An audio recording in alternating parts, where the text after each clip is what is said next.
부모의 사랑의 특징에 대해서 세 가지를 얘기를 했어요. 첫 번째가 뭐냐면 내려가는 사랑이랑 내려가는 사랑. 자녀가 아무리 부모를 사랑해도 부모가 자녀를 사랑하는 것만 못하다.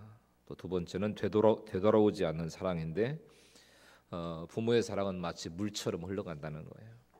흘러간 물은 다시 되돌아오지 않고 젊을 때는 뭐 알지만 바빠서 섬겨드리지 못하고 또 나이가 들어서 되돌려줄만 하면 부모님이 치매가 오든지 아니면 또 활동하기가 이제 편하지가 못하셔서 마음껏 섬겨드릴 수 없는 그런 상황이 되고 또 안 계실 수도 있고 일생 받기만 하는 거죠. 그러니까 되돌려줄 수 없는 거다. 세 번째는 단 한 번뿐인 사랑인데 부모의 사랑은 반복되지 않습니다. 돌아가시면 다시는 그런 사랑이 없는 거죠. 어떤 때는 아내가 사랑을 하고 남편이 사랑을 하고 자식의 그 빈자리를 채우지만 부모의 사랑을 채울 수 있는 그런 사랑은 없는 것 같아요. 어떤 사랑도 단 한 번 불꽃 같은 사랑을 주고받다가 끝나는데 그게 짧은 만남 긴 이별 이게 이제 부모의 사랑인 것 같아요.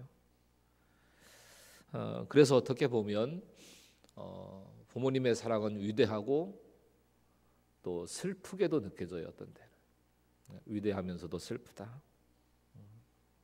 근데 그 부모의 사랑 가운데서 가장 슬프고 위대한 사랑이 있는데 그게 바로 예수님의 어머니 마리아의 사랑이에요.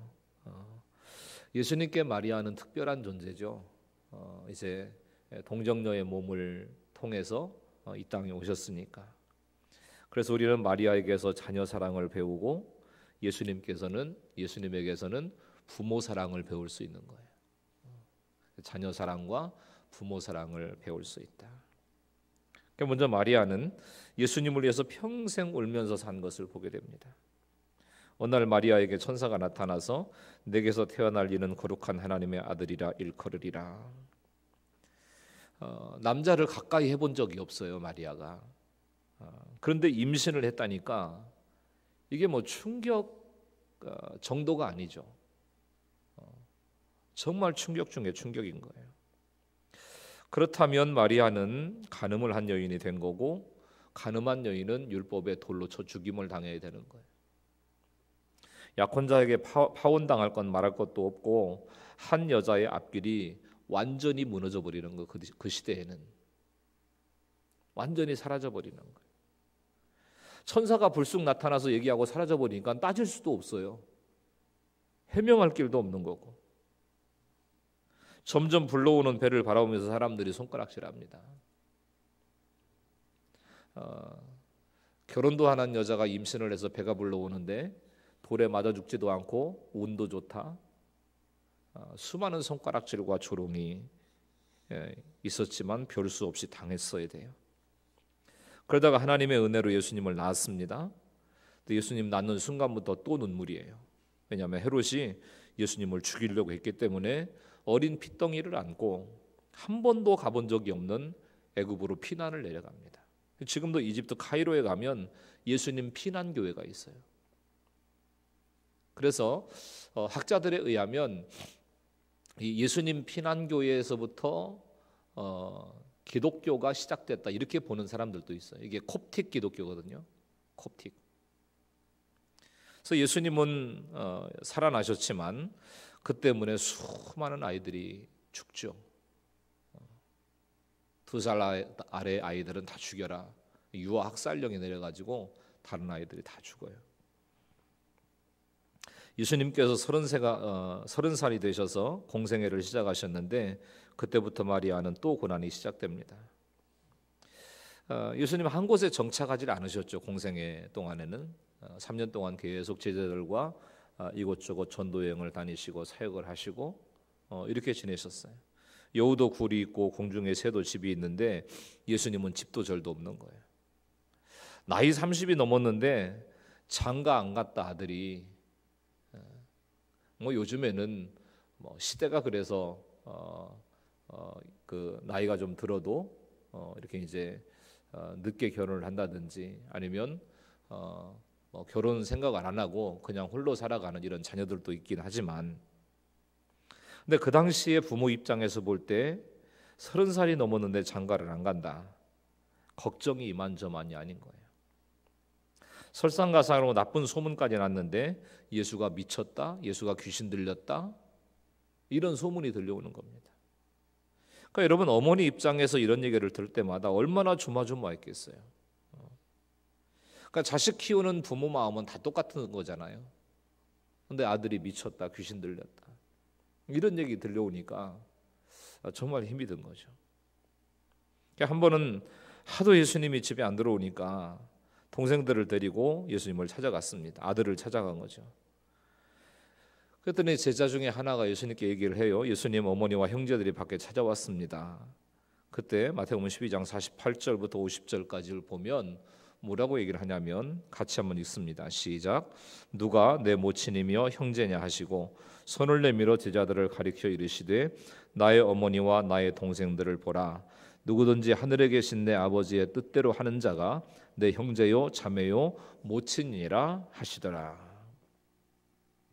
그래도 어머니가 아들이 궁금해서 동생들을 데리고 왔으면 밖에 한번 나가서 만나는 봐야 되지 않아요? 어쩐 일로 오셨냐고. 예수님 밖에 나가보지도 않고 제자들을 가리키면서 이들이 내 어머니와 형제들이다, 이렇게 얘기를 하신 거예요.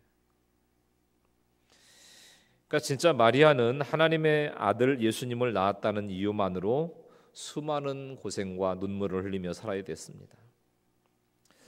근데 사실 마리아뿐이겠습니까? 이 세상의 모든 어머니들이 눈물로 자식을 키웠어요. 나는 어머니를 한 번도 울게 하지 않았다, 이렇게 말할 자녀가 어디 있겠습니까? 나는 단 한 번도 어머니를, 아버지를 가슴 아프게 한 일이 없다, 그렇게 말할 수 있는 자녀가 누가 있겠습니까? 어릴 때는 잘 모르죠. 철이 덜 들었을 때는 내가 잘난 줄 알고, 내가 똑똑한 줄 알고, 또 내가 제일 합리적인 줄 알고, 이성적으로 판단한 줄 알고 그렇게 살아가는데, 이만큼 나이가 돼서 부모가 돼 보니까 자식의 모든 게 부모의 걱정거리인 거예요. 잘해도 걱정이고 못해도 걱정이고 모든 게 부모의 걱정거리입니다. 그러니까 평생 부모는요, 그 눈에 눈물 마를 날이 없는 것 같아요. 자녀를 둔 부모는. 성경에도 보면 우는 어머니들이 많더라고요. 하와는 에덴 동산에서 쫓겨나서도 울었지만 두 아들 때문에 울죠. 한 아들이 다른 아들을 죽여요. 아벨은 죽고 가인은 살인자가 됩니다. 기가 막힌 일 아닙니까? 형제 가운데 이런 일이 있는 것이. 한나는 자식을 보지 못해서 울었습니다. 야곱의 어머니 리브가도 눈물 속에 살아요. 어린 아들 야곱이 아버지 축복받다가 탈로가 나가지고 밤중에 외갓집으로 야반 도주를 합니다. 그때 아들과 헤어지고 어머니는 다시 아들을 만나지 못해요. 야곱이 20년 만에 야복강을 건너왔을 때는 어머니 리브가는 이미 이 세상 사람이 아니었어요. 세상을 떠나 있었습니다. 라헬은 막내 베냐민을 낳다가 죽었습니다. 어쩌면 라헬이 일찍 죽은 건 다행인지도 모르겠어요. 왜냐하면 훗날에 요셉이 애굽으로 팔려가서 생사를 알지 못했을 때 어머니가 살아 있었다면 얼마나 힘들었을까요? 어디로 사라져서 행방불명이 돼버렸는데 생사를 알 수가 없는 거예요. 모세의 어머니는 핏덩이 모세를 강물에 떠나보내야 됐기 때문에 울었고, 삼손의 어머니는 아들의 탈선 때문에 울었어요. 다니엘의 어머니는 아들을 멀리 바벨론에 떠나보내야 했기 때문에 포로로, 그래서 울었고요. 예레미야의 어머니는 아들이 동족에게 이유 없이 맞고 손가락질 당하고 핍박받고 그리고 나중에는 죽는 것을 보아야 됐기 때문에 울었습니다. 그런데 가만히 생각해 보면 이 각박하고 험한 세상을 사는 힘이 부모의 눈물에서 나오더라고요. 세상을 살아가는 힘이. 성장하면서 저는 인생의 방황도, 또 신앙의 방황도, 또 사명의 방황도 꽤 많이 했던 그런 아들이었습니다. 근데 그때마다 그 터널을 잘 통과했던 것은 제 어떤 인성이 괜찮고 제 성품이 괜찮고 제 인격이 괜찮아서가 아니라 어머니의 눈물 때문이 아니었을까. 어떤 때는 너무 남자처럼 강하기도 하시고 또 때로는 입도 걸고 이런 이제 부르셨지만 어느 날 밤 밤늦게 돌아와서 밥상에 놓인 어머니의 성경책을 보니까 눈물 자국이 이렇게 뚝뚝뚝 떨어져 있는 게 보여요. 이게 말라가지고 눈물 자국이. 얼마나 한이 맺혀서 기도하셨는지. 뭐 옛날 시골 생활이라는 게 그렇잖아요. 제가 62년 생이니까 그때 이제 농촌에서 살아간다는 삶이라는 게 팍팍하고 또 아버지가 막 일을 확확 잘하셔가지고 경제적인 부분들을 책임져 주시는 그런 분이 아니고 한없이 착하기만 하신 분이셨기 때문에 가정 경제를 홀로 이렇게 감당을 하셨기 때문에 이게 이제 육체적으로도 힘이 들고 또 이런저런 모양으로 다가오는 스트레스도 쉽지가 않고 이제 한이 맺힌 거죠. 그러니까 아들은 목회자로 한번 키워보고 싶다. 이런 이제 마음이 있어가지고 탯줄을 끊기도 전에 이제 받쳐놓고는 하나님 앞에 기도하면서 얼마나 간절히 기도했는지 그 눈물이 빗물처럼 성경책에 떨어져서 그 흔적이 남은 거예요. 뭐 저희 어머니가 인격적으로 대단한 분이다. 뭐 진리만을 붙잡고 수호하고 살아오셨다. 완벽한 이런 신앙의 사람이었다. 이런 얘기 하고 싶지는 않아요. 뭐 여전히 연약함도 있으셨고 또 힘든 부분들도 있으셨지만 하나님 앞에 엎드려서 눈물로 부르짖고 말씀을 붙들고 살아오셨던 그 눈물이 오늘의 양 목사를 있게 하신 거 아닌가 이런 생각을 하게 되면서 세월이 이만큼 흐르고 하나님의 은혜를 알게 됐을 때는 찬송가 가사 하나가 마음속에 맺히더라고요. 나 집에 돌아갑니다. 어머니 기도 못 잊어 새 사람 되어 살려고 나 집에 돌아갑니다. 그러니까 평생 우리 어머니가 흘린 그 눈물 때문에 우리는 지금 여기 있을 수 있다. 우리가 잊지 말아야 되는 거예요. 그 눈물 때문이다. 그리고 마리아는 예수님을 십자가를 감당하도록 이렇게 도우셨습니다. 마리아에게 정말 가슴 아픈 일이 있었다면 예수님이 십자가 지시는 것을 본 거예요. 무거운 십자가를 지고 골고다로 향하시는 예수님, 군병들의 채찍에 맞아 쓰러집니다. 그 처절하고 고통스러운 모습을 바라보는 어머니의 마음이 어땠을까요? 근데 놀랍고도 중요한 것은 뭐냐면 마리아가 그 예수님이 가시는 십자가의 길을 막아서지 않았다는 거예요. 막 이게 웬일이냐고, 우리 아들이 무슨 죄가 있다고 끌고 가서 이렇게 십자가를 지게 하냐고, 어떤 놈이 이렇게 험하게 때렸냐고 막아서지 않은 거죠. 사실 마리아는요, 예수님이 십자가를 지지 않도록 아예 애초부터 싹을 자르고 막았어야 되는 거예요. 일반적인 생각으로는 처음부터 전도 다닌다고 그럴 때 전도가 뭐냐, 얼른 돈 벌어서 장가 나가라, 그리고 막았어야 되는 거고요. 처음부터 무슨 12제자를 불러가지고 공동체 생활한다고 그럴 때 정신 나갔냐, 무슨 제자를 부르고 무슨 공동체 생활이냐, 아버지가 목수하는데 좀 돕고 해야지 뭐 하는 짓이냐, 막았어야 되는 거예요. 예수님이 집에 들어오지 않으면 불러다가 혼을 냈어야 되고 유대인과 다투고 갈등을 빚어서 위험에 처하지 않도록 그저 너무 특별하게 굴지 말고 그 사람들이 그렇다 그러면 그렇다고 해라. 뭐가 무서워서 피하냐 더러워서 피하지. 그러니까 다 부딪히고 그렇게 너 혼자만 곧게 살려고 하지 말아라. 늘 주의를 줬어야 돼요. 그러나 마리아는 예수님이 십자가 지는 일을 막기 위해서 아무것도 하지 않았습니다. 중요한 사실은 마리아가 예수님을 향한 하나님의 계획을 처음부터 알고 있었다는 거예요. 마리아가 예수님을 임신하고 있을 때 너에게서 태어날 이는 거룩한 하나님의 아들이라 일컬으리라. 이 말씀을 듣고 있었다는 거죠. 이게 중요한 거예요. 보통 일반적인 부모는요, 자녀에 대한 인간적인 연민으로 자녀를 사랑합니다. 혈연 관계만 생각하는 거죠. 그러나 소수의 부모는 자녀에 대한 하나님의 뜻을 알고 그 뜻에 자녀를 맞추며 살죠. 이 두 가지가 갈등할 때도 있어요. 내 자식인데.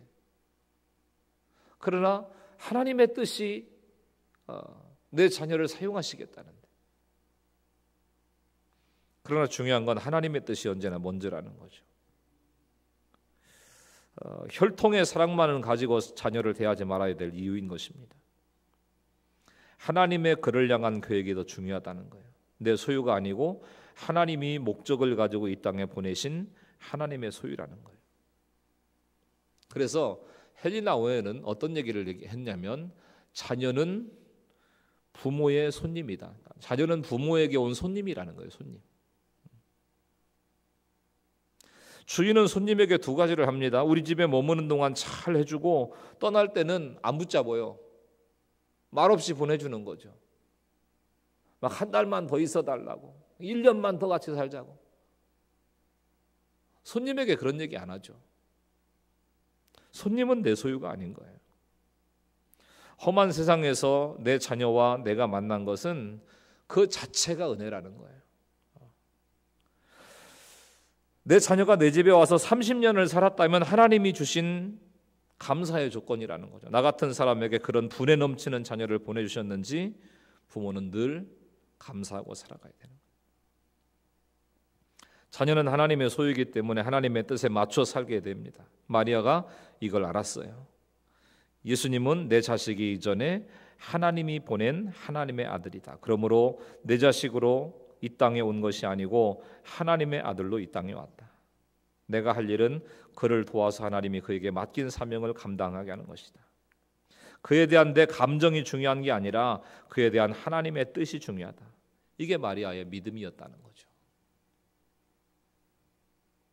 부모님들이 이런 부분들을 생각하셔야 돼요.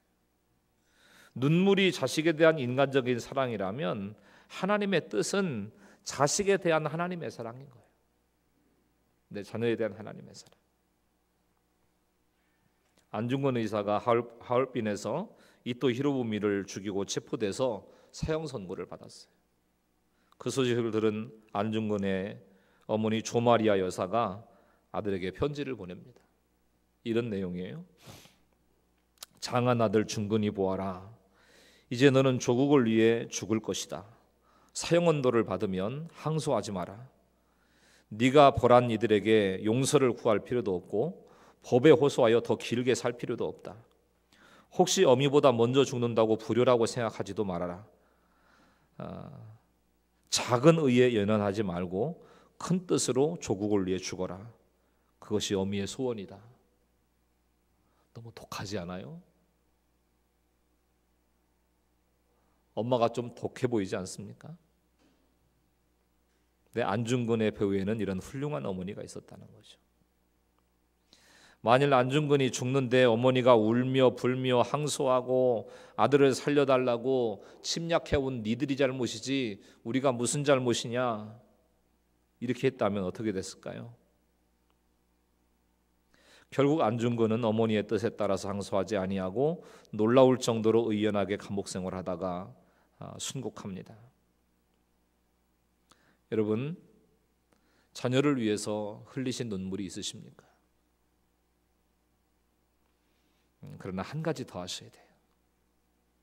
자녀를 위해서 눈물 흘리며 그들을 사랑하고 양육하고 세워가는 일 말고 하나를 더 하셔야 되는데, 그게 바로 자녀를 향한 하나님의 뜻을 아시는 거예요. 내 계획에 맞추면 안 되는 거죠. 내가 이렇게 키우고 저렇게 키우고 그 장례를 이렇게 설계하고 내 계획에 맞추지 말고, 그러니까 잘 먹이고 공부시키고 십장가 보내고, 이게 부모의 사명이 아니라는 거예요. 자녀를 향한 하나님의 뜻을 알고 그 뜻에 따라 살도록 하는 것이 부모의 진짜 사랑이고 사명인 것입니다. 그래야 자녀가 건강한 인생을 살게 되고 하나님이 쓰시는 사람으로 세워질 수 있다는 거예요. 마지막은 예수님은 마리아를 십자가 앞에 나오게 했어요. 예수님 일생을 보면 효도하는 삶을 사셨습니다. 누가복음 2장 51절 말씀에 예수께서 한 가지로 내려가사 나사렛에 이르러 순종하여 받드시더라 이렇게 말씀하셨는데, 여기서 순종하여 받드시더라라고 하는 말은 히브리 말로 허리를 굽히다, 머리를 숙여 절하다 이런 뜻이 있어요. 근데 이 말은 언제 쓰는 말인가 하면 인간이 하나님 앞에 엎드려서 예배할 때 쓰는 말이에요. 순종하여 받드시더라. 그러니까 말하자면 예수님께서는 부모님께 순종하되 마치 사람이 하나님을 예배하듯 경배했다는 거예요. 부모님을 그렇게 섬겼다는 거예요. 하나님이신 예수님이 아무리 부모라도 피조물인 부모에게 하나님께 하듯이 큰절을 한 거예요. 엎드린 겁니다. 조현경 씨라고 하는 분이 효도별곡이라고 하는 책을 썼는데, 거기에 이런 내용이 나옵니다. 서울에서 만두집을 경험하며 사는 젊은 부부가 있었는데 어느 날부터 할아버지와 할머니 한 분이 찾아와서 만두를 드시고 이런저런 대화를 하시고 그리고 헤어지는 거예요. 이상한 거는 수일마다 오세요. 수일마다. 할머니가 먼저 와서 구석자리에 앉아서 출입구를 바라보면서 할아버지를 기다립니다. 그러면 할아버지가 오셔서 만두를 시켜요. 근데 어떤 때는 이 두 분이 만두를 시켜놓고 잘 드시지도 않고 서로 그냥 안타까운 눈으로, 애절한 눈으로 이렇게 이제 바라보다가 가시고 또 그렇게 하고 가시고, 이상하다 생각을 하면서 어떤 그 생각을 했는가 하면 이 할아버지 할머니가 부부가 아니고 옛날 첫사랑인데 이렇게 이제 못 만나시다가 연세가 드셔가지고 이렇게 서로 만나셔가지고 애절한 사랑을 나누시는가 보다, 그렇게 생각을 했는데 어떤 수요일에는 그날따라 할머니 안색이 좋지 않더래요. 자세히 보니까 어디가 아프신 것 같더랍니다. 할아버지가 만두 하나를 집어서 할머니에게 권했지만 할머니는 힘없이 고개를 저을 뿐. 그날따라 할머니는 울고 할아버지는 할머니 눈물을 닦아주고, 그리고 그날 이후로 할아버지 할머니 발길이 뚝 끊긴 거예요. 그 다음 수일 두 노인은 나타나지 않습니다.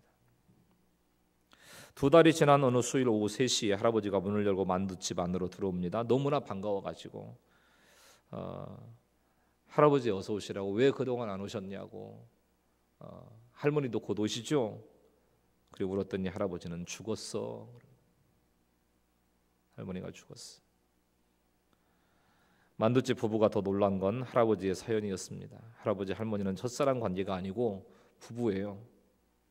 근데 할아버지는 수원에 있는 큰아들 집에 살고 할머니는 서울에 있는 둘째 아들 집에 사는데, 연세가 많이 드시니까 자식들이 모셔야 되는데 큰며느리가 얘기하기를 다 같은 며느리인데 왜 나만 두 분을 다 모셔야 되냐, 그러니까 한 분씩 모시자. 그래서 큰아들 집에 아버지가, 작은아들 집에 할머니가 서울과 수원으로 생리별을 하게 된 거예요. 그러니까 매주 수요일마다 이제 중간에서 만나서 만두 하나 시켜놓고 견우징저처럼 그렇게 만나온 거예요. 얘기를 마치면서 할아버지가 이렇게 끝을 맺었답니다. 이제 나만 죽으면 돼. 천국에서는 같이 살 수 있을 거야.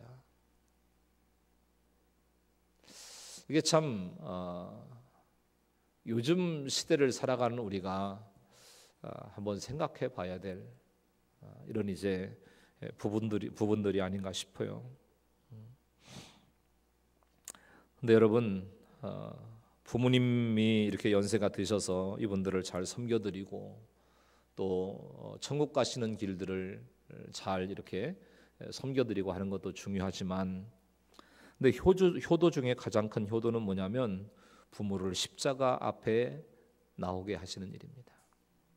부모를 십자가 앞에 나오게 하는. 예수님께서 십자가에서 죽으실 때 마리아가 지켜봤습니다. 세상에 그런 부류는 없어요. 자식이 먼저 죽는 게 최고의 부류라고 하잖아요. 그럼에도 불구하고 예수님은 어떤 효도를 하고 있는 것이냐면 오늘 본문 26절 말씀에 여자여 보소서 아들이니이다. 예수님은 하나님의 뜻대로 이 땅에 오셔서 하나님의 뜻을 이루고 가는 자신을 어머니께 보여드리고 있는 거예요. 여자여 보소서 아들입니다. 이 말이 무슨 뜻이냐면 어머니 보십시오. 당신의 아들입니다. 당신이 낳고 길러 하나님의 뜻을 따르게 하셨으니 이 모든 것이 어머니의 은혜입니다. 어머니의 눈물과 기도로 제가 여기까지 왔습니다. 내 육신이 죽어 괴로우시겠으나 어머니 염려하지 마십시오. 육신은 죽으나 영은 다시 살아납니다. 내가 태중에서 하나님께 바친 어머니의 믿음 때문에 내가 여기 있습니다. 어머니는 저 육신의 어머니이기 전에 하나님 앞에 구원받아야 할 죄인입니다. 모든 사람은 내가 죽어 십자가에서 흘린 피로 구원받습니다. 어머니도 그 피로 구원받으십시오. 모든 사람은 내가 부활하여 산 소망으로 새 생명을 얻습니다. 어머니도 그 소망으로 생명을 얻으십시오. 그래야 어머니와 제가 천국에서 만납니다. 어머니의 남은 생은 요한이 돌볼 것입니다. 잘 사시다 천국에서 만납시다. 어머니, 이런 뜻이 들어있는 거예요. 여자여 보소서 아들이니이다. 이게 진짜 효자인 거예요. 진짜 효도인 거예요. 여러분, 자녀들이 아무리 잘 섬기고 좋은 것을 해드리고 편안한 삶을 살아가실 수 있도록 이렇게 잘 받들어드려도 부모님이 늙는 것을 막을 길이 없잖아요. 어떻게 늙어가는 것을 막을 수가 있겠습니까? 아무리 좋은 보약을 해드려도 아무리 좋은 이런 의료 혜택을 베풀어드려도 죽음을 피할 길이 없어요. 그래서 십자가 앞으로 나오게 해드려야 되는 거예요. 구원의 길을 안내해드려야 되는 말씀입니다. 지금보다 천국에서 만나게 해야 돼요. 그래서 효도 가운데 최고의 효도는 부모님을 천국으로 인도하는 것이다. 아직 이게 안 되셨다면 정말 하나님 앞에 간절히 기도하셔서 효도 가운데 최고의 효도인 부모님을 천국으로 인도해드리는 그 효도가 결실할 수 있기를 예수님의 이름으로 간절히 축원합니다. 할렐루야.